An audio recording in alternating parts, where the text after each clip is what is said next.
Thank you so much, Teresa. Good afternoon to all of you. It is my pleasure, my sincere pleasure, to welcome you to what promises to be a very memorable event with Dr. Robert Putnam. Last autumn, Sue Sipprelle reached out to ask Salve if we would like to collaborate in hosting Dr. Putnam for an event this spring. I eagerly agreed and involved our colleagues from the Pell Center, including the esteemed Dr. Jim Ludis. And at Salve, we have witnessed firsthand Sue's impressive ability to transform her vision into reality and to bring all of us together here in Newport. It's wonderful to be together, isn't it?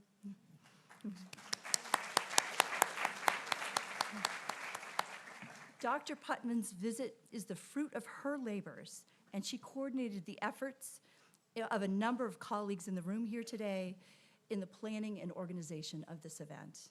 Sue, you are a tremendously valued member of our community, and we are so grateful for your leadership.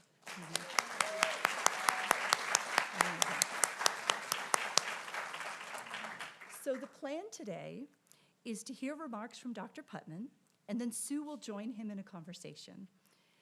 On your way in, you should have received an index card, and if you have a question that you would like to ask Dr. Putnam, please write it on the card, and you can pass it to one of the people who will be standing here in the auditorium. And we will then collect the cards, and Sue will try to fit as many of them as possible into her question and answer period with Dr. Putnam as we go. To get us started, we are joined by another great community leader, former Congressman David Cicilline. During 12 years in the U.S. House of Representatives, where I should note he represented Salve, David was a member of the House Democratic Leadership, chairman of the House Antitrust Subcommittee, co-chair of the Congressional LGBT Equality Caucus, and vice chair of the Congressional Progressive Caucus. Now, he serves as president and CEO of the Rhode Island Foundation, a vitally important community foundation that does tremendous good for so many organizations across Rhode Island. I am personally grateful to David for the many ways that he has supported Salve over the years, and we consider him part of our Mercy family. So now, to introduce Dr. Putnam, please join me in welcoming former Congressman David Cicilline.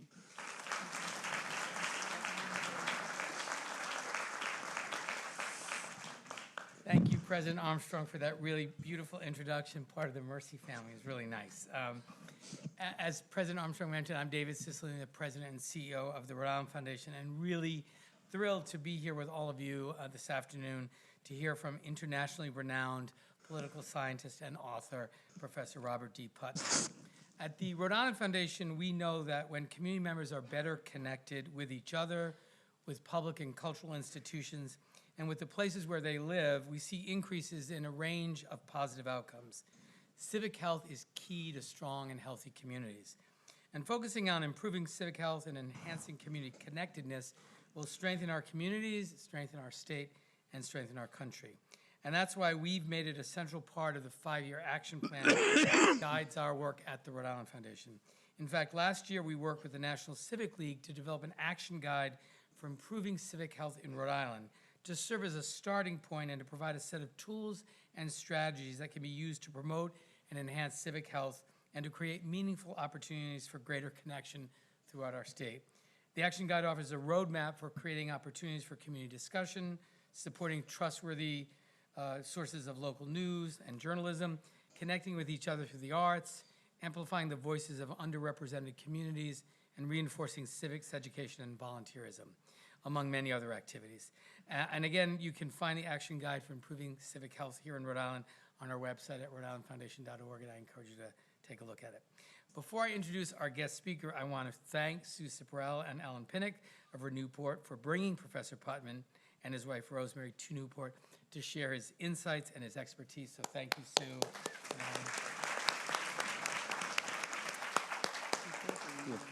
Robert D. Putnam is the Malkin Research Professor of Public Policy at Harvard University, having retired from active teaching in May of 2018. Raised in a small town in Ohio, he was educated at Swarthmore, Oxford, and Yale. He is a member of the National Academy of Sciences, a fellow of the British Academy, and past president of the American Political Science Association. In 2006, Dr. Putnam received the Skytte Prize, the world's highest accolade for a political scientist. In 2013, President Barack Obama awarded him the National Humanities Medal, the nation's highest honor for contributions to the humanities, for deepening our understanding of community in America. And in 2018, the International Political Science Association awarded him the Karl Deutsch Award for cross-disciplinary research. He received 16 honorary degrees from 8 countries, including in 2018 from the University of Oxford. Dr. Robert Putnam is in high demand for his perspective in writing about the decline of the American community and its impact on American democracy. He's recently appeared on The Daily Show, PBS NewsHour, and Trevor Noah's podcast, What Now? Dr. Putnam has written 15 books, translated into 20 languages, including Making Democracy Work, Civic Traditions in Italy, and Bowling Alone, The Collapse and Revival of American Community, both among the most cited and best-selling social science works in the last century. His most recent bestseller, Our Kids, The American Dream in Crisis, chronicled the growing class gap among American youth. He's just completed a study of broad 20th century American economic, social, political, and cultural trends entitled The Upswing, How America Came Together a Century Ago and How We Can Do It Again. It is my great honor and tremendous pleasure to welcome and introduce Dr. Robert Putnam.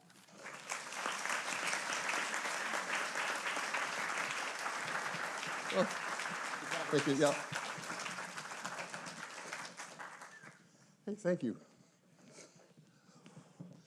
I have the clicker. Oh, you do. You have the clicker. Perfect. Hey, what a treat to be here. My wife Rosemary and I have been here as tourists many years ago, but this is a real treat to be back again. Thank you for this honor to be speaking in this institution. As David knows, I'm a big fan of community foundations. I think they're potentially the bedrock of a revival of American community. And of course, thanks to Sue for making this possible. And thanks to my wife. Some of you will have seen this movie called Join or Die. If you haven't seen, I mean, I'm in it, but that's not why to see it. The more important reason is this really good movie made by a pair of rookies. They've never, until they did this film, which is now on Netflix, they had never done any movie at all. So it's like a rookie just out of high school suddenly playing in the World Series. That's that. And the other star of the show, of the movie, as in real life, is Rosemary, my wife Rosemary. So, yeah, go ahead. You can applaud.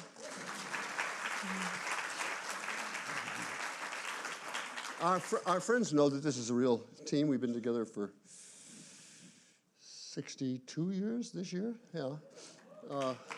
So far, so good. And our friends know that this is really a very strong and equal partnership. Many people don't know that. They think I'm the famous one and I must have some partner behind the scenes. But now when we go to the movie, she gets the standing O and that's as it should be. Okay, the first thing I have to say is, yesterday I thought I would be really very safe and arrive here completely up to date on my COVID vaccinations, but I got a real bang up of a reaction to that, so I'm not going to fall over, but my nose is steadily dripping, and I'm a little hoarse, so will you forgive me for that? In real life, I actually can't speak. Here's what I want to talk about. I want to begin, and I hope you didn't come here thinking this was going to be a non-political discussion. I try very hard in my work, and always have actually, to be nonpartisan or bipartisan. I've worked a lot with with Democratic presidents, but also with Republican presidents, with both Bushes, and actually all three Bushes, Jeb Bush too, but on the other hand, for some reason, the current president has not yet called me to be, but maybe when he hears about this talk, he will. That's a possibility. So I apologize. I apologize because I'm going to begin, if we have the next slide, with this. I'm going to begin very close up, but I promise you, in the rest of the discussion, I'm then going to pull back and try to give you a wide-angle view of how we got to where we are now. I want to begin by saying the 1924, you remember that last year there was an election, last November, and a lot of people have talked about that as a landslide and producing a huge mandate, and that is simply not true. Here are some real landslides. FDR won in 1936 by 24%, and that brought us the New Deal. Big landslide, big mandate, big changes. In 1964, LBJ, also big mandate, and that brought us the Great Society, Medicare, Medicaid, and the Civil Rights Bills. Big margin, not only in percentage terms, but also in electoral college terms. Reagan also won, not quite as big, but still really big in 1984, and that ushered in Reaganomics. So a big number, either in the raw vote or in the electoral college, does generate a mandate. Trump won by 1.5%, one of the smallest margins, both in the electoral college and in raw vote, and he has no mandate at all. He would like to claim a mandate, but he doesn't have a mandate. And moreover, it was a normal election in yet another sense. Everybody agrees it was mainly about economics, mainly about inflation, and which didn't turn around soon enough for the Democrats to win. But it's always about the election, stupid. It's always about the economy, stupid. And this was no different from that. And the reason that you shouldn't get too upset if it's about the election is because about the economy, because the economy just turns around. It always turns around. And it may be turning around even quicker now than we thought. Who knows? I'm not predicting that, but this was a normal election. And that should make you feel comforted, but not. Because now I want to step back from that close-up view and ask, how did we get here? If we have the next slide. This last election was a big deal. Trump did not create a polarized, atomized, unequal America. He exploited it.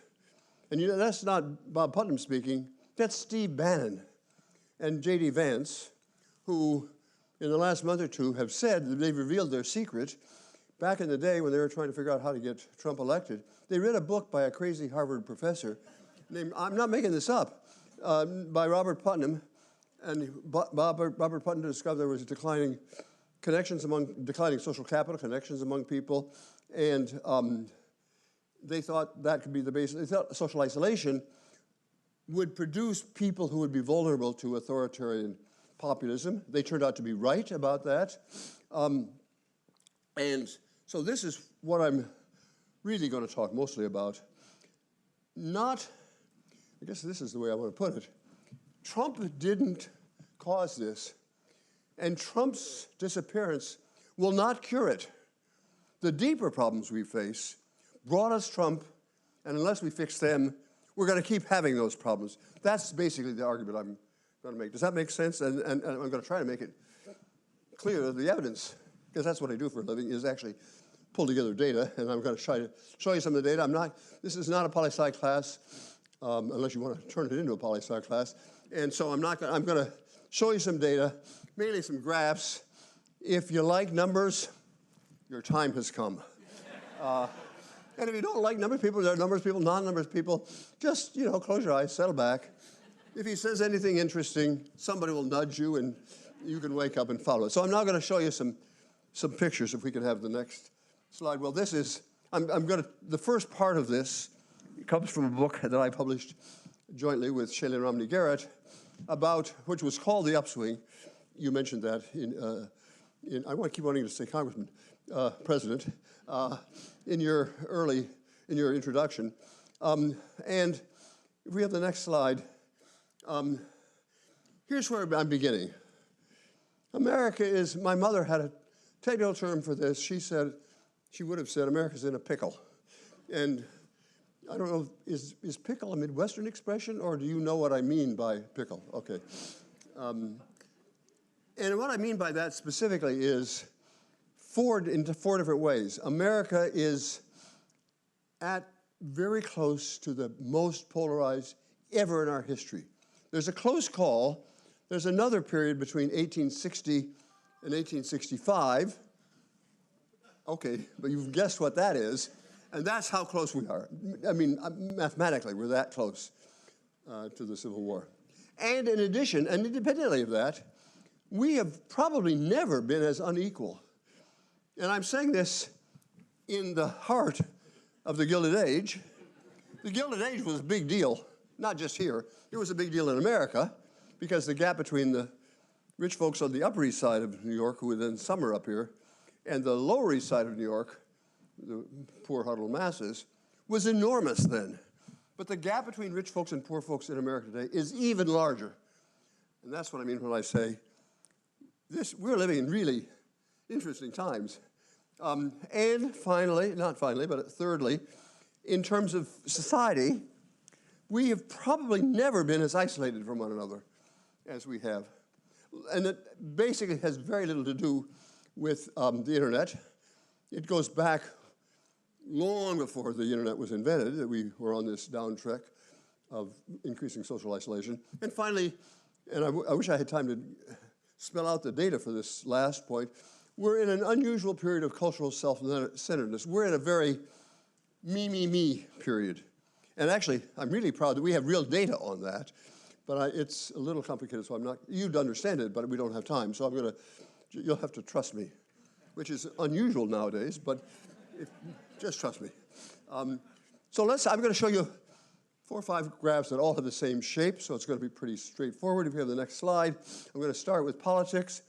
Up here is, in all these graphs, up is good. In this case, political comedy or getting along, bipartisanship is up, and polarization is down. And the horizontal axis is the last 125 years, roughly speaking. It starts over here at the end of the 19th century and goes over to now. And what I'm about to say is going to be true for all these graphs. The graphs happen to be, because that's when Shailene Romney Garrett and I finished the book, happened to end up in about 2015, but we've actually kept in track of these data. And in every case, the corner over at the right-hand side is now below the graph. That is, it just keeps going down. In this case, going down in terms of political polarization. Okay, now is the trust me part. There are 8 different measures of political polarization that lie behind this. They all tell the same story, so I've smushed them all together. And let's start over here. At the end of the 19th century, American politics was very tribal and almost no collaboration between Republicans and Democrats. And that was sort of true into the beginning years of the 20th century, but then you can see it began to go up. There began to be first some tendrils of bipartisanship. Not much, but we were on the way up, and then it kept going up and up through the teens and the 20s, and then up during the 30s, even during the FDR, the New Deal, which we think of as a very partisan program, but it wasn't. Majorities of both Democrats and Republicans in Congress supported it. It's just quite astonishing. It was a bipartisan. The New Deal was bipartisan, as would it turn out the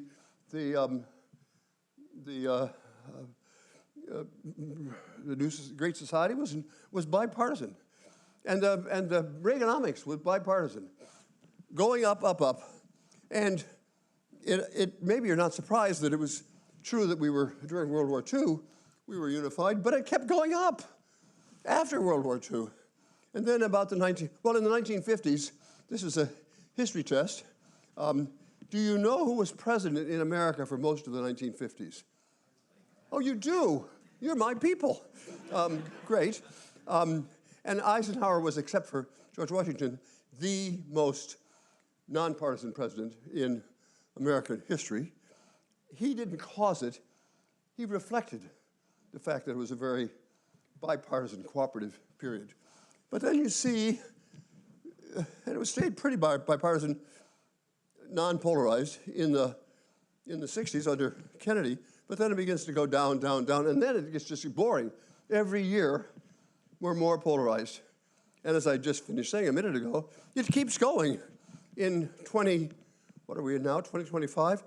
We have never been, our country has never been back. We are now, as I say, just about at the level that we were in terms of political polarization in the early 1860s. Okay, so now that you know how these graphs work, it's going to be easier for me to go quickly through the next charts. If we have the next slide. Here we're doing economic equality, the gap between rich and poor. Once again, many measures. I'm looking at you to tell me if I'm making sense. You, Rosemary, am I making? Okay, that's my check over there. If she begins to doze, then I know I've lost the audience. Okay, economic equality. Back at here's the first high tide of Newport, right down there, right? That's the Gilded Age. Lots of rich folks here, but if I'm not mistaken, also lots of poor folks here, serving the rich folks here. And then that, in the first decade of the 20th century, the gap began to narrow a little bit. Then there's this dip in the 1920s. That's the roaring 20s, when the stock market was doing just great and nobody else was. But then after, even before the Depression hits, we becoming more equal. And up, just keeps going up. And it's just quite remarkable.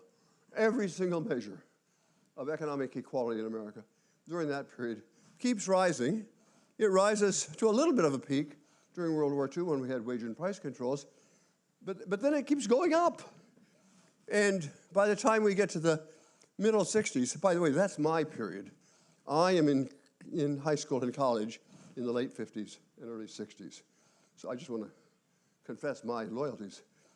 For me, that's normal.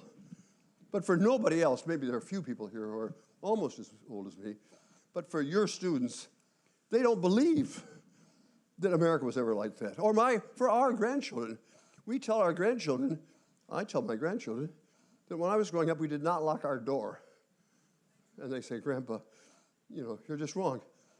Always you lock the door. But it was true, you didn't lock your door in America in the 1950s, and now you do, obviously. You want to know how equal we were? In the late 1950s, early 1960s, there were two countries in the world who were the most equal in the world. One was socialist Sweden, and tied with socialist Sweden was capitalist America. We were the most equal country in my memory, at least. Maybe you're not remembering. It was an amazing America. We got along with each other. We worked together, and we sort of thought that everybody ought to be, not identical, of course, but ought to have a decent living. And as I started to say before, to your students now and our grandchildren, that is just like, it can't be that there was ever an American like that, but there was. Let's have the next, and by the way, you can see, then it begins to turn down, down, down, more and more unequal society. And as I said, it looked in the Obama years, which is the last years shown in this graph, as if maybe at last we'd ended that, but no. In the last 10 years, since that graph was done, we're now off the bottom in terms of how unequal America is. Next slide, I'll try to be a little quicker. This is social cohesion. what I sometimes have called social capital. It's the degree to which we're connected with one another.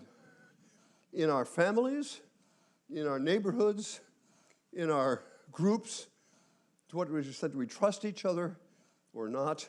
And now you're getting bored because this looks sort of similar to the other charts.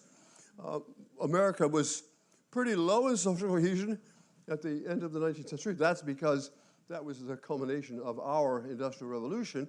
And so millions of Americans had, in those years, just moved from the farm to the city, whether the farm was in Sicily or the farm was in Iowa. They just moved to the city, and they left their family and friends and connections behind in the old country or the old town.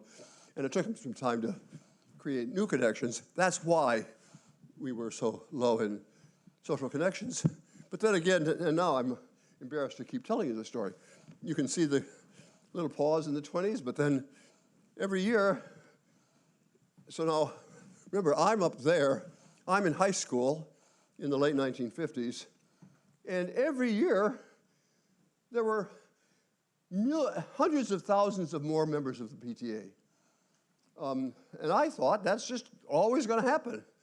But no, as soon as I got out of high school, actually I don't know if I said this before, if you look at all these graphs, the turning point is very close to when I first started to vote. Yeah, so you've thought of one suspect. But then, certainly by the middle 60s, late 60s, down, down, down. And by then, it sort of begins to be just every year. Less trust, fewer people getting married. Now, you know this part of the story. You know that fewer people are getting married. I bet you didn't know that the same thing was true back then. In the late years of the 19th, early years of the 20th century, many Americans, maybe 15, 20%, never got married. They were called spinsters and bachelors. And lots of people just, okay, so I'm getting carried away here. I'm trying to convey a sense that all of these measures, family, trust, knowing your neighbors, belonging to the Elks Club or the PTA or or bowling leagues. But now it's down, down, down. Okay, now it turns out, I'm going to wave my magic statistical wand and put all of those charts together because it turns out they are the same chart. So if we have the next slide, that's America. No, sorry, I didn't. Oh, how could I forget cultural? Why didn't you remind me that I'd forgotten? Okay. This is a measure of the degree to which, I've got to look at the time to see how I am. I'm conscious of the time. This is a measure of the degree to which in any given year we thought of ourselves as all in this together or not all in this together. That is, thought of ourselves as every man and woman for himself, or, yeah, we're all in this together. And this chart, I won't take time because I'm a little over time already to tell you how I measured it. But if you want to know some really neat statistics, ask me in the question period, and that will allow me to tell you about this graph. Okay, so you can put all four of those graphs together. Next slide. Now, I don't know if you're shocked at that. You should be shocked. I've been able to show in one single graph 125 years of American history in economics, politics, society, and culture. And now, if you look at that graph, you think, well, that's really interesting. And then let's have the next slide. Oh, there's another, I'm sorry, but there's one more graph I need to show you, and then I promise I'll stop with the graphs. It's not only that we become increasingly isolated. That was the bowling alone story, right? And now we've done the bowling alone story not for 30 or 40 years, but 125 years. And then there's another part of the story that's actually equally important, and that is everybody in America is becoming more socially isolated.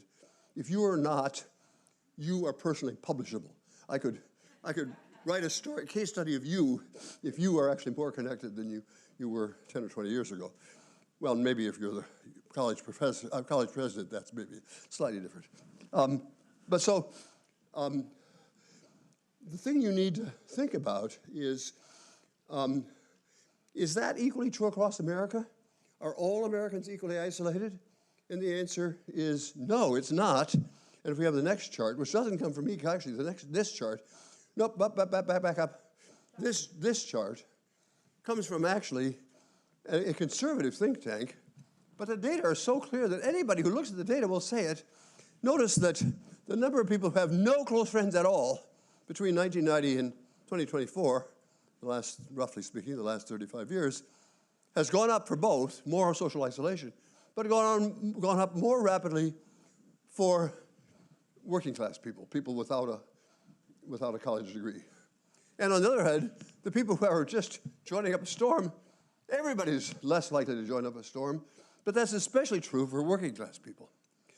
Last point that doesn't show here, it turns out that this increasing class polarization, do you understand what I mean by class polarization? Some of us, raise your hand if you have a college degree. Okay, you're all in the upper third of American society. So you should think of yourself, well, pretty good. But there's another 2/3 of us, not us in this room, but us in America, who didn't get a 4-year college degree. And those folks are in a real pickle. And that's true no matter how you measure it. They have lost, relatively speaking, they've lost money, they've lost friends, they've lost health, and moreover, we've been accustomed to thinking in America that our deepest crises, our deepest cleavages are about race, but actually that's now changing. The cleavage pattern in America is rotating slightly and becoming somewhat more about class and not about race. What does that mean?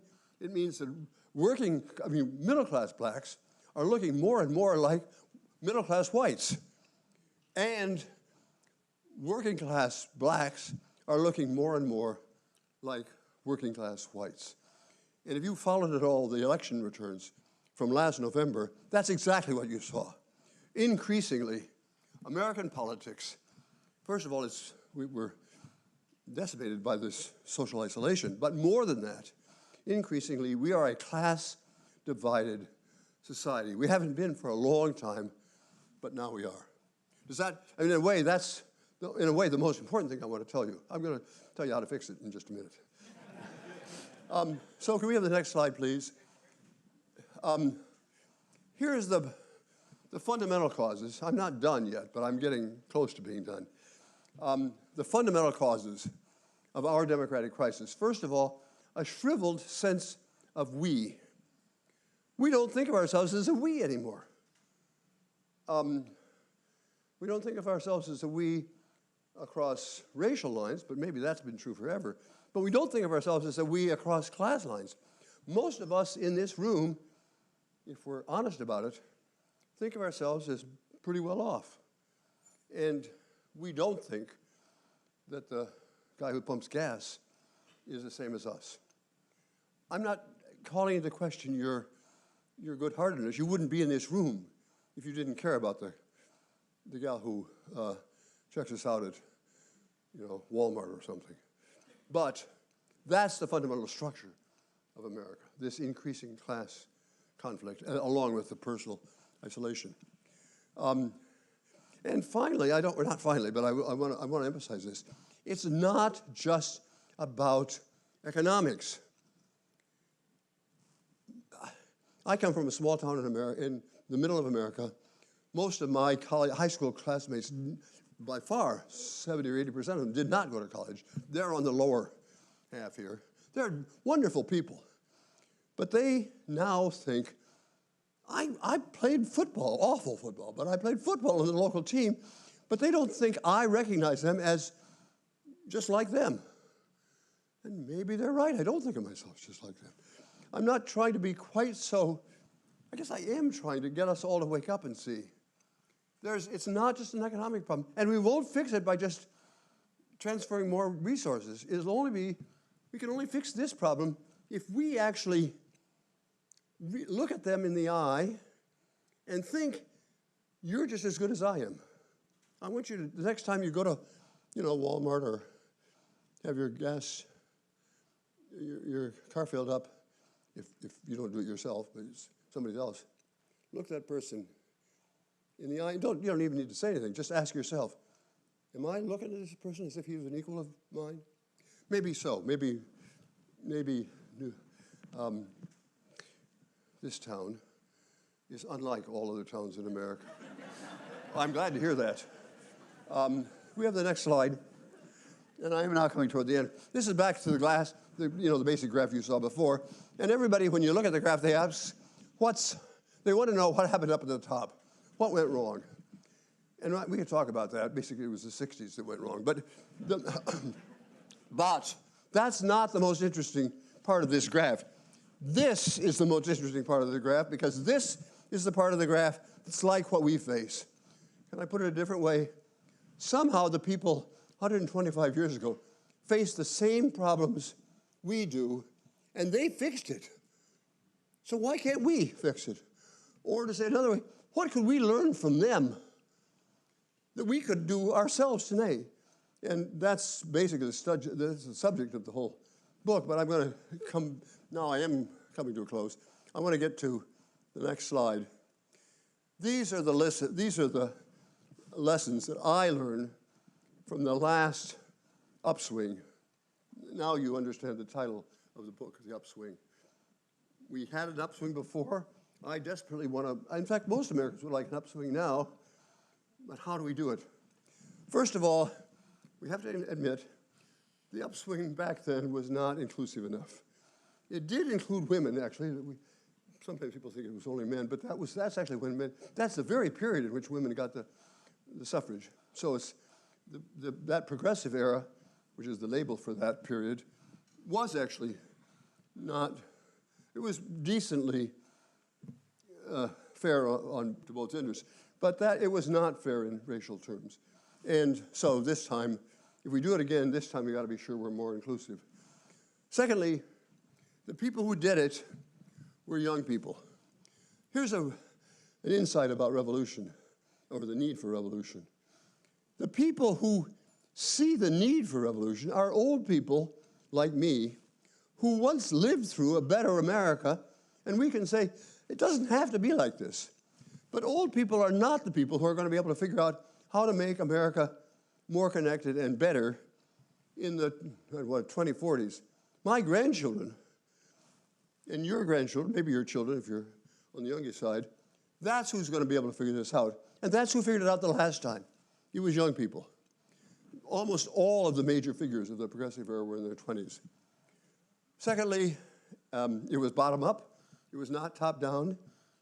The insights from that period did not come from New York or Washington or Harvard, God forbid. They came from Podunkville, small towns in flyover country, actually. And that's, I don't mean just flyover country, but including flyover country. And therefore, this time, we've got to think about not what's happening nationally. That's why I don't want us to focus on what's happening nationally. We should be getting to work locally. I mean, right here. That's why I think this is what you're doing, what all of you here are doing, is a wonderful thing. You're doing exactly the right thing, beginning locally. And the last time, then, it bubbled up from down below, and this time it will too. And lastly, this is the last point. I won't be able to give you all the evidence for this, but the last time this happened, you can ask, well, what was the leading indicator? What turned first? Because maybe if we could figure out what turned first, we could figure out what to do first now. And everybody always thinks it must be economics. We always think it's about economics. That's not true. Economics was the last thing to turn. What turned first was there was a moral revolution. Ask me more about it because I've gone on too long here, but I'd love to tell you more about it was called the social gospel. And it came out of religion. It didn't have to be religion, but it came out of a new sense of moral obligation. You are your neighbor, your brother's keeper. We are. I'm not talking about sexual morality. I'm talking about, love your neighbor as yourself. That's simple. And that came first last time. And when that was widespread in America. I now feel like I'm giving a sermon. Pardon? Yeah, right. Well, that's right. And actually, Ian, I'm not sure what, Catholic, right? And I know, I knew that. By the way, if you didn't tell them that Pope Francis and I are just like that. You think I'm joking. If you've seen the movie, he called me a couple of years ago and said, Bob, would you come over and help me fix this thing? Well, not quite that, but basically it's true. Usually, if you've seen the movie, you've seen, okay, so I don't want you to, and it was, what was the, De Rerum Novarum was the name of the encyclical in this same period that had the same sense of moral obligation to our neighbors. Okay, gone on too long. But here's what I'm trying to say. You, and especially your kids, you have a serious moral obligation. America could get fixed. It's not inevitable. This is not some pendulum that's going to fix itself anyhow. It won't. It wouldn't have last time except a small group of people fired by a sense of moral obligation to other people took up the call. And it won't get fixed this time unless you and your children and your students take up this moral calling. Professors, you know this, professors they know their audiences your classes are different. If you've got a class that happens to have a bunch of dullards in it, you give them an easy assignment. But if you have a class of really smart people, you give them a tough assignment. I can tell this is a smart audience, so that's your assignment. Fix America. Thank you all very much. Sorry.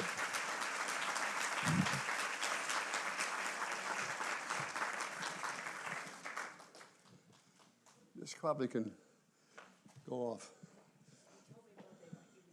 Want me over there? Okay. Sit here.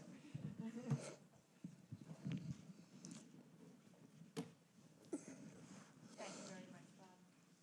Well, thank you. Thank you. I really mean that. Thank you all for coming. So I want to say, I already told you in the car today that I wanted you to come to Newport to see us, which I think you are beginning to see us. Yes. And you will more of tomorrow.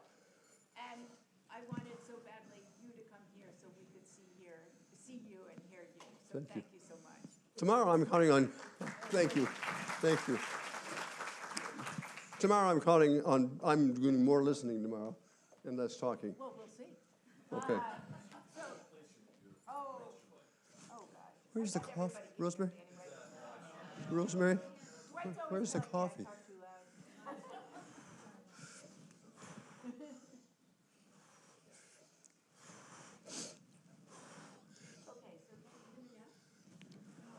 Now? Okay, great. All right. So, Bob, I would like to hog all the questions, but I think they're going to hand me some questions. Okay. But I have one to start off with. Okay. So, do you see the glimmerings Do I see? the glimmerings? Yeah. Any signs of that change, the grassroots movement around the country? What are the signs we should look for so that it start to go up again? I do. I'm basically an optimistic person. And I'm not sure it's going to happen. Certainly not sure, but I do see signs. One sign is actually the community foundations around America. We talked about that earlier when we were sitting there. There are many community foundations. You are lucky to have a good community foundation here in Rhode Island. And I didn't get paid to say that. I just said it. Community foundations are very well placed to do the bottom up. They have money, they have convening power, and they have a voice. And most community foundations across America, including the Rhode Island Community Foundation, have begun to do that more often. So I don't mean that's the only sign, but that's what it will look like if we do begin to. It'll be local community organizations like Well, also, I mean, others too, of course, but community foundations, I think, are the single most of the, I mean, obviously, local firms can do it too and so on, but of the nonprofits, the community foundations are strong. Secondly, Greta Thunberg. Do you know what I mean by Greta Thunberg? She's this really young Swedish woman and who's been leading demonstrations and so on about global warming. And let me just pause for a second over her and that problem. That problem is the ultimate, that is global warming. It's bad, of course, but it's the ultimate intergenerational injustice. That is, we enjoyed the benefits of, you know, cars and all the rest of it, but they're going to have to pick up the problem. And so it's good that she, and not, I mean, our grandchildren are all, my test for all these intergenerational things is to, Rosemary's raised a terrific pair of kids and 7 wonderful grandchildren, and they're our test for the next generation. They're basically decent kids, and they are very concerned about global warming. But there's another thing about Greta Thunberg that's also important to notice. Of all the people who are visibly complaining about global warming, on the pro-global warming, not pro-global warming, you know, pro-cleaning up the atmosphere side, she is distinctively the one who phrases it in moral terms. If you listen to what she says, she does not talk about the number of suspended particulates per cubic, you know, cubic meter of air. She talks about it in moral terms, and that's what it will look like. I don't mean that I will agree with everybody who phrases things, and I don't agree now with everything that people say phrased in moral terms. But as I said before, I've become convinced that we're not going to get out of this unless we begin to think about our obligations. And some young people, not enough, but some young people are framing it in those terms. And there are, yeah, I don't think you know this. I'm speaking to David, for my sins over the last, I've been in meetings like this, what would we say, in probably 100 communities across America over the last 10 years.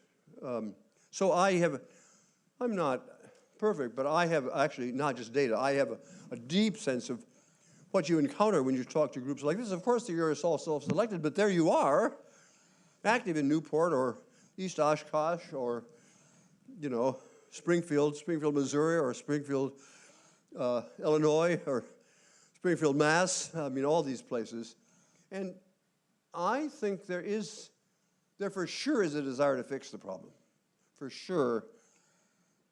Almost nobody says, isn't it great the way it is?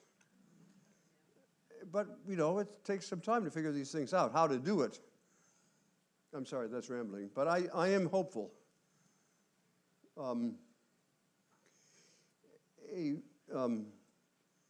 There's an extremely famous Jewish rabbi, was chief rabbi of England. Jonathan Sachs is his name. Jonathan and I were very close, and we both cared about social capital. But why am I saying that? It's not that. It's because Jonathan makes a distinction between hope and optimism. And I don't know whether this will resonate with you, but it resonates with me. Optimism, he uses religious language, obviously. Optimism, he says, is a passive virtue. The person who says he's optimistic is just sort of standing back and observing the world, saying, you know, up or down. Hope, he says, is an active virtue. Hope says, I don't know if it's getting better or worse, but I know how it could be getting better, and I'm going to do my damnedest to make it better. And if you allow me that distinction, I don't know if I'm optimistic. Frankly, even just in the last couple of days, I could be really pessimistic about what's happening in this country today and what's happening around the world. But I'm really hopeful, because I could see how it could happen. Yeah. Does that answer your question? Yes. Well, one thing that you just said to the students in the meeting before this, though, that was interesting was that when all the organizations were formed, like the Boys and Girl Scouts, all of the organizations that came in the early 1900s, Yep. it was because older people recognized that there was a problem and founded those organizations to help the world, the United States.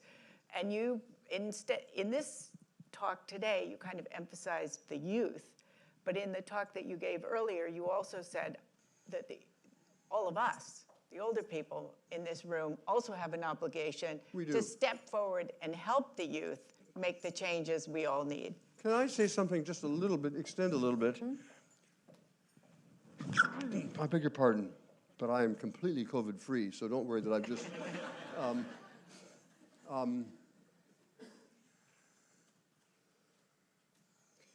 I'm just going to back up a little bit and explain the backstory to what you just said, which I agree with. Social isolation is awful. It's especially awful for young people. And it's especially awful for young boys. And back in the day, by that I mean back in around 1905, there was a recognizable public problem called the boy problem, capital B, capital P, the boy problem. And it was it was well recognized public issue. I don't know, it sort of then was about as big an issue as, say, early childhood education would be now. Not the top issue, but everybody would recognize it, and they had to have a position on it, the boy problem. And there were a lot of young people who were isolated, especially boys, but isolated. And the reason they were isolated, I guess, is obvious from what I've already said. There had just been a movement of all these immigrants from Iowa to, or Sicily to, or Ukraine to the big city, and they didn't have friends or mentors or whatever. Now, there's a gender difference here that's relevant. Young women can be really isolated, but they don't take it out on other people. Young men who are isolated are really dangerous. And that's been recognized by social science a lot. I'm sorry, it sounds like I'm going off target, but I'm definitely not going off target. Think to yourself, how many of the assassins or violent people, attacks in America and elsewhere that you know of have been perpetrated by young, isolated men. Now, sometimes it's an older person. Rarely is it a woman, actually, but social isolation is really important. That was first recognized by a social philosopher named Hannah Arendt, who first noted, she was worried about Nazis, and she first noted that the earliest Nazi violent thugs were, in fact, young, isolated German men. And so what we've been seeing now is not unusual. Indeed, it's typical. And I'm worried about both isolated young men and isolated young women. I'm more frightened of isolated young men. Now to pick up the story, in that same period, between roughly speaking 1907 and 1912, all of the major youth-serving organizations in America were invented. Boy Scouts and Girl Scouts and Campfire Girls and Boys Clubs and Girls Clubs and Big Brother and Big Sister and the 4-H, and there's some others that I've forgotten, but they were all invented in 5 years. Why? Because they then had the same problem we have. Does that make sense? I mean, they had the problem of all these isolated young people, and they set out, this is now the older part, the older generation set out to say, these kids didn't cause this problem, but they are causing us problems, and we've got to do something to fix it. Last point. If you're going to have successful social capital, here's the prescription. I mean, I don't say how you get it exactly, but here's a prescription. You've got to, it's got to be somehow character forming or formation of norms. And I'm being very abstract, but I'm going to get very concrete in just a minute. It can't be spinach. That is, it doesn't work if you say, I'm speaking to you, you should join a club and it's going to be good for you. No, it's got to be fun. It's got to be fun like bowling, or it's got to be fun like something. And so Scouts is that. It's fun, you know, you hike and you so on, learn to swim. But also, I'm doing something I haven't done for 75 years. And if you can do it, just come along. A Scout is trustworthy, loyal, helpful, friendly, courteous, kind, obedient, cheerful, thrifty, brave, clean, and reverent. Did I do it right? Don't applaud me. Applaud the people who thought of a way to make that character formation fun. And now, I'm not saying the Boy Scouts or any of these things are exactly what we need now. I'm not, I beg your pardon. I'm not saying it's the Boy Scouts now. I'm saying it'll meet that criteria. Do you see what I'm trying to say? It will somehow be, for the 21st century, what the Boy Scouts and Girl Scouts and Campfire Girls and 4-H were for, okay. So some of these questions have people put their graduation class from Salve on them, so I'm prioritizing youth. Do you think regional cultures in the U.S. add to the complexity of our growing isolation? Do certain regions lean into isolation, or are others more inherently community-centric? Class of 25. Class of 25, oh, good. Or is that's 2025, right? That's not 1925. Okay. The answer is certainly yes. And I've even written about this as it happens. So if you're trying to do a map of America at the level of states or at the level of counties or at the level of, you know, census districts or whatever, we're a big country with lots of different ebbs and flows and so on. But it turns out that's explicable by two simple factors. One, where did the people come from who settled that area first? So if they came from Scandinavia, Scandinavians are really communitarian. They really help, and they've got all sorts of languages for the need to help, and they are still today. I'm now talking about 200 years after the first Scandinavians came to America. They are all high on social capital, high on hugging, high on, and then there are some other people who came to America from they're called Scotch-Irish, but actually they're very aggressive. These are my people in part. Yeah, well, they're very aggressive, come from the Protestants who were really angry at the Catholics in Ireland. That's the short version of this. No? And they, by the way, this is J.D. Vance's theory too. His theory about why he grew up in Appalachia, and he's right about Appalachia, and he's right that Appalachia was settled by these people.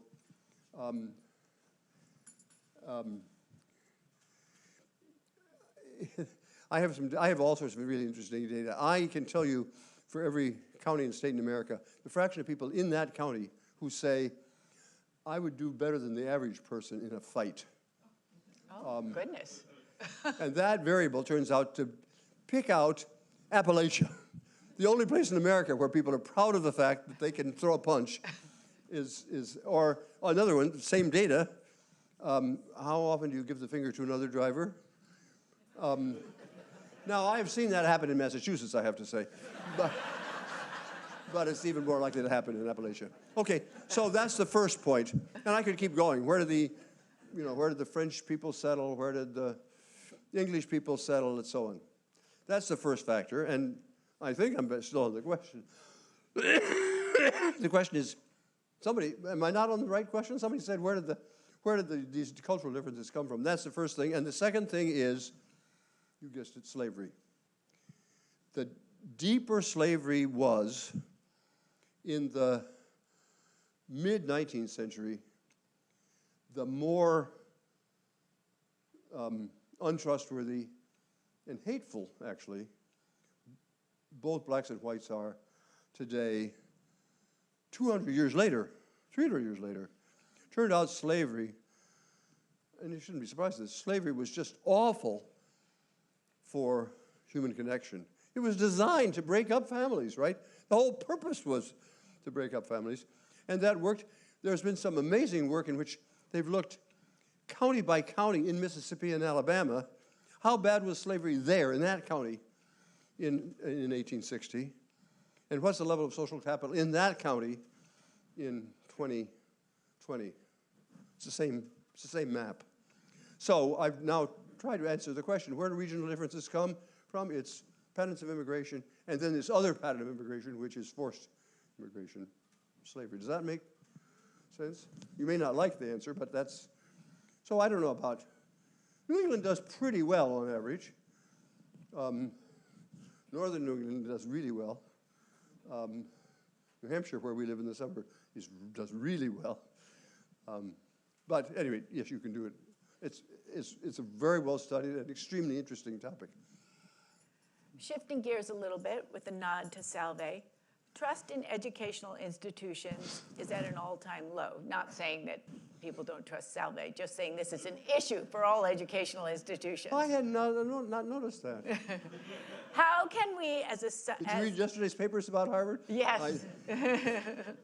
How can we as scientists, academics, journalists, citizens, help the public regain that confidence in these institutions?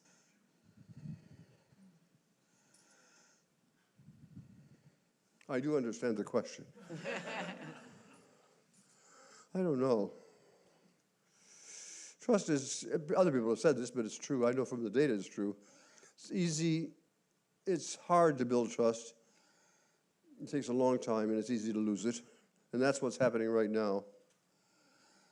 And it's happening now because people are intentionally causing us to lose faith.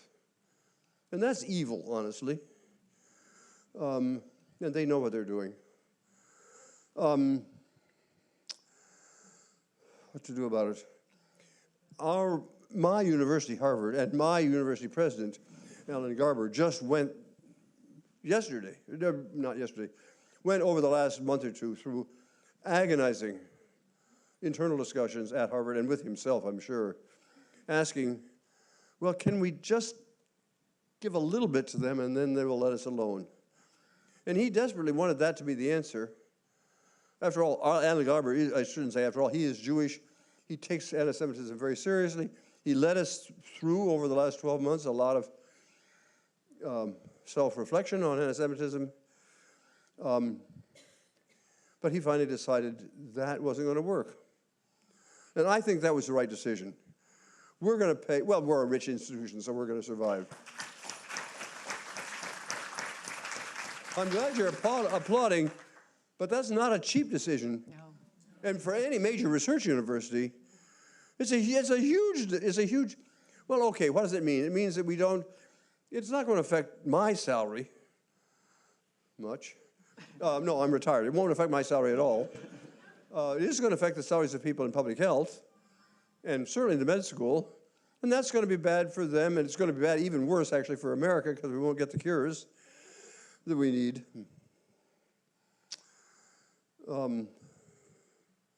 So we'll survive, but it's a huge cost. So I know everybody knew that. It was a huge cost. The question is, what should we do about it? I think Alan, whom I know well, actually, he said, dropping names, I think he's done the right thing. But I hope the country recognizes, I don't know, actually. We're going to see right now across America whether people rally to the standard that he's held high or not. Damn. It's really, okay, come on. There are a lot of people in America way worse off than college professors and college presidents, even college presidents. But still, it's bad for the country. Sorry, I'm rambling here. We can switch to an entirely different subject. Ooh. Did getting rid of the draft impact this situation? Yes. How? Oh, I answered it. Yeah, there's pretty good data on that, actually. I mean, it's surprisingly good data. I'm blanking on her name, but a woman at Syracuse University went back and in the 70s or 80s interviewed a whole bunch of people, of veterans from World War II. And it turned out, well, even I've done, come to think of it, I've done data this. It's quite, I only come on, pardon me. I only come onto the scene, roughly speaking, 40 years after the war. So a lot of the, you'd think that a lot of the data had gone away, but no, you can see that people who were, the way you can see it is the people who actually fought in World War II is a very narrow category. They had to have been born between 1921 and 1924. Why? Because that's the age who would have been a prime fighting age in between 1941 and 1945. And so you can look to see, it's a nice little experiment, you can look to see how does the civic engagement of people who were born just before that, and therefore they weren't drafted, compared to the people who were drafted, compared to the people who weren't drafted because they were too young. And it's a huge effect, actually. So that's the answer. And of course, we all know the story behind that. That's the World War II foxhole in which people were, you know, and you all know this story, or at least you're of a certain age, you know it. There's the canonical foxhole had I've forgotten, an Italian from East Boston and a Swede from North Dakota, and occasionally a black from Alabama, and so on. That's what the movie makers were doing, but it was true. And of course, now we go on to the next question. I mean, it is the next question. Should we have a draft now? Well, no, we shouldn't have a draft. Should we have national service? And I'm strongly in favor of that. I'm on several national commissions. It's come out all the time for that. I like that. Careful. Turns out that the people in favor of that are the people like us who are too old. And the people who are not in favor of it are the very patriotic young people who look upon it as an unfunded mandate. We say, well, okay, we didn't serve in the war, but we think you should serve.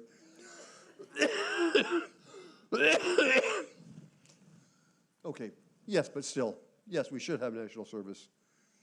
And maybe we'll get it. That's a widely shared, across party lines, a widely shared view. I don't want to really talk about social media and technology, but there's a lot of questions about it, so I think we have to. I am shocked. Of all the times, hundreds of thousands of people I've spoken to, no one has ever asked me about social media. Yes. So, Yeah. is technology contributing to social isolation, lack of social capital, the ills of current society? Yeah. Well, you know parts of my story because you were at the student. By the way, your students are good. Okay, so I'll try to keep this short. One, Bowling Alone actually was published 8 years before Facebook, the first of the social. So there are a few pages in Bowling Alone that try to guess what the effects, not of social media, because they didn't exist, but of the internet. And those pages held up pretty well, but then comes Facebook. By the way, I like to drop names. I'm going to drop my own name here. I am Facebook member 008 or 9 because it was invented by a guy who was at Harvard, and one of his roommates was in my class, and we were a beta tester. So I didn't get any of the money from the so in the early years, everybody said it's going to be unbelievably good for everything. The world's going to be suddenly rich, and peace is going to break out. You won't, if you don't go back and read this stuff, you won't believe the wonderful things that was going to happen. That lasted, in the public domain, that lasted for 10 years.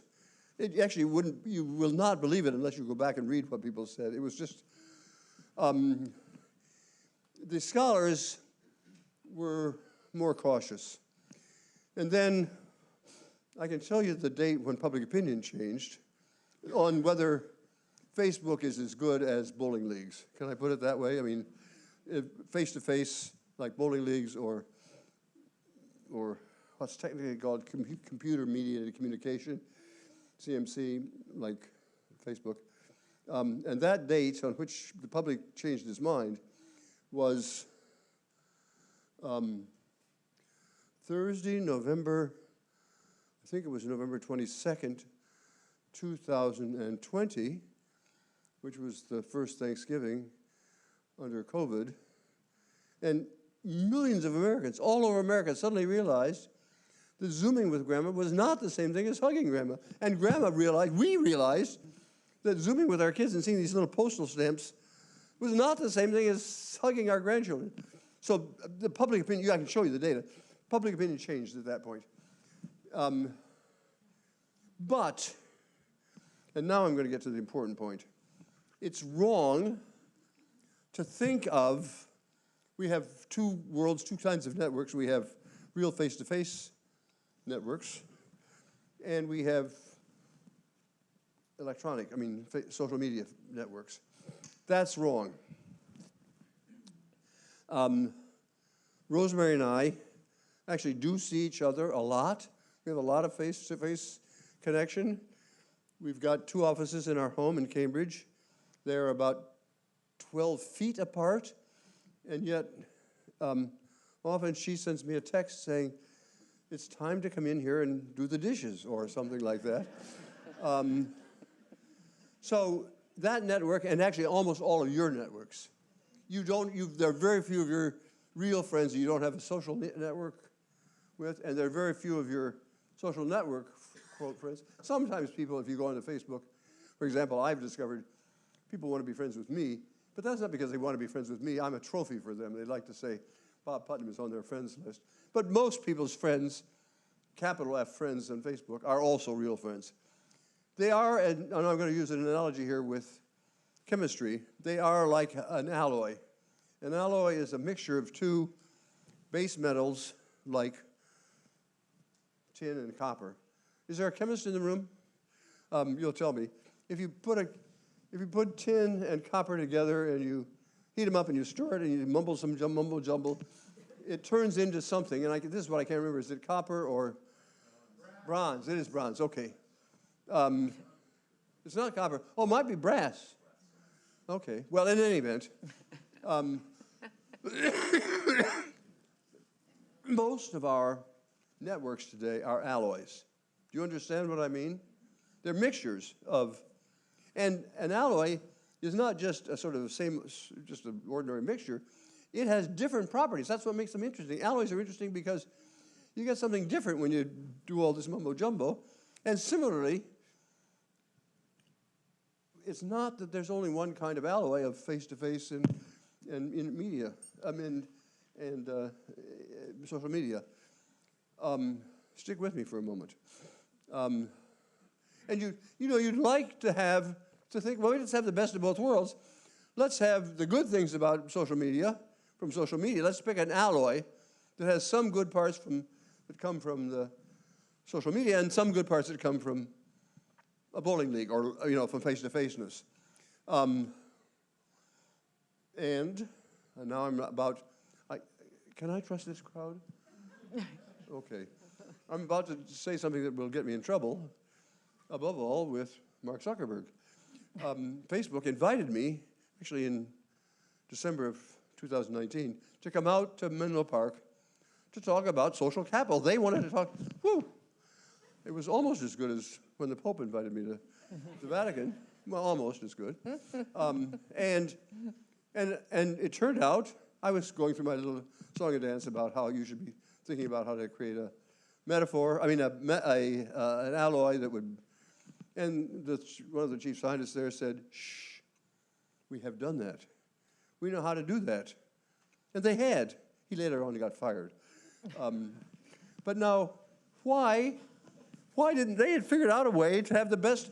It's like, wow, you figured out how to get the best of both worlds. Are you with me so far? You'd have all the advantages of face-to-faceness, and you'd have the advantages of... Now, I'm about to give you 2 guesses, but only one will count. Why did they not take that to market? Why did they not instantly... You got it. it turns out that if you create a community in which people like each other and they help and they're cooperative and so on, they tend not to get angry. But getting angry is what sells clicks. And so, and this is what, I'm not sure whether Mark is checking in now, or maybe it's Elon who's checking in, but anyway, I'm going to be brave. They know how to fix this problem. It's not a technical problem. It's a business model problem. And the way I see it, internet, social media are a public good, just like highways. We don't expect everybody to build their own highway or sell advertisements on the highway. Well, maybe sometimes we do, but basically, it's a public good, and so are the media. I mean, so are the social media, and okay, I've said enough. Do you get the point? Okay. 100%. I thought you might. That's why actually the antitrust thing that's happening right now, I don't know whether Trump will keep it up, but it's really a big deal. If we could be, and notice, breaking up monopolies is exactly the first thing happened 125 years ago. Progressive era. In the progressive era that I was showing you about. You could just publish the same damn laws. Anti-child labor laws. Yeah, exactly. And, I just don't have any idea what time it is. 0. Oh, okay. Well, we should probably bring this to an end. The most successful question that I ever have in interviews, we'll see if it works today, is what didn't we ask you that you would like to say? What is so special about rosemary? Oh.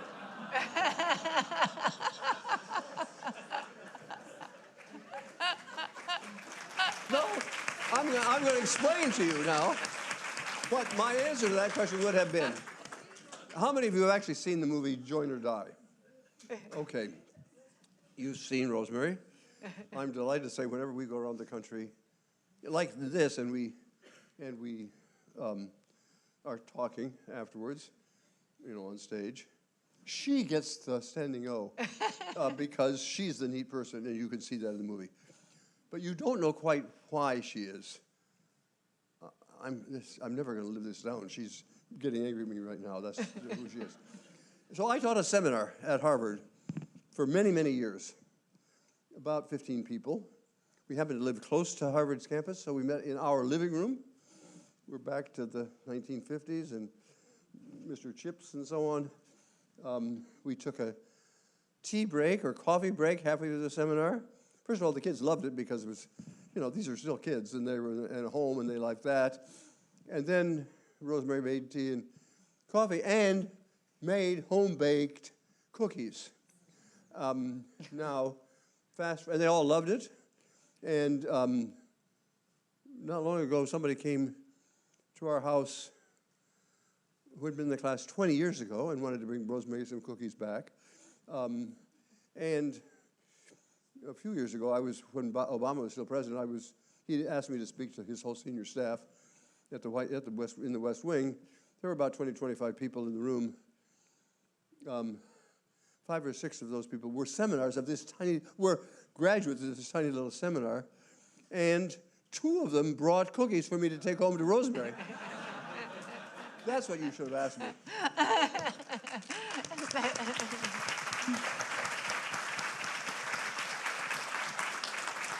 Thank you so much.